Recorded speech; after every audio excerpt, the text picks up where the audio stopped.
Bonjour, week-end de Coupe d'Afrique et de Coupe régionale de France. Coupe d'Afrique, vous le savez, depuis 2 jours, on se posait plein de questions sur l'arrivée possible, probable des adversaires de la Saint-Louisienne. Il s'est passé beaucoup de choses, beaucoup de tensions également au cours de ces 2 derniers jours. La Saint-Louisienne ne savait pas si elle allait trouver en face d'elle un adversaire en ce samedi soir. Tellement de problèmes qu'il n'y a finalement donc pas eu de match hier soir. On va essayer, à travers ce petit reportage, de vous expliquer en tout cas l'essentiel de ce qui s'est passé autour de ce match, 8e de finale retour, donc match important entre la Saint-Louisienne et l'équipe de Zimbabwe, les Highlanders, en sachant qu'au match aller, il y a 15 jours, les Saint-Louisiens avaient perdu 3-1. Tentative d'explication de cet imbroglio.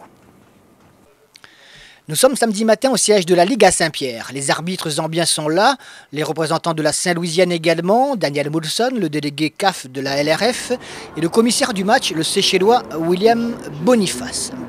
La question du jour, l'équipe du Zimbabwe sera-t-elle là? Et sinon, la Saint-Louisienne gagne-t-elle par forfait? Une histoire au demeurant simple qui tourne au fil des heures à un véritable poker menteur de la part de l'équipe africaine. Téléphone, GSM, fax n'ont pas arrêté.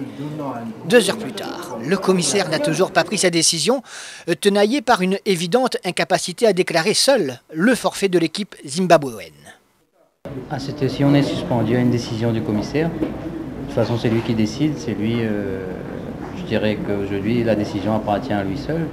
Mais nous, on peut nous baser sur pas mal d'arguments. On a le règlement CAF et on a aussi le problème qui se pose, on doit voyager demain matin. Nous, ça ne nous posait pas de problème de jouer le match demain après-midi, mais dans des conditions à aujourd'hui, on ne peut pas. Le règlement, il est clair et net dans le truc de la CAF, disant que le match est programmé pour samedi soir à 20h. L'équipe doit être présente 2-3 jours d'avance et on n'a pas de nouvelles d'eux. Maintenant, la décision, il n'y a pas d'autre décision que match forfait. Mais pour prendre cette décision, il faut au commissaire, et c'est peut-être normal d'ailleurs, une copie de la lettre, fameuse lettre envoyée par la Ligue de la Réunion au Zimbabwe et fixant le match à samedi. Lettre d'ailleurs devant parvenir 10 jours avant la date. Branle-bas de combat à la Ligue, à Saint-Denis cette fois, où Santa Bodia fait office de correspondant spécial, secrétaire à Saint-Gilles qui téléphone, bref, tout y passe. Et arrive le fax, de longues minutes plus tard. Ouf, on le lit, tout y est.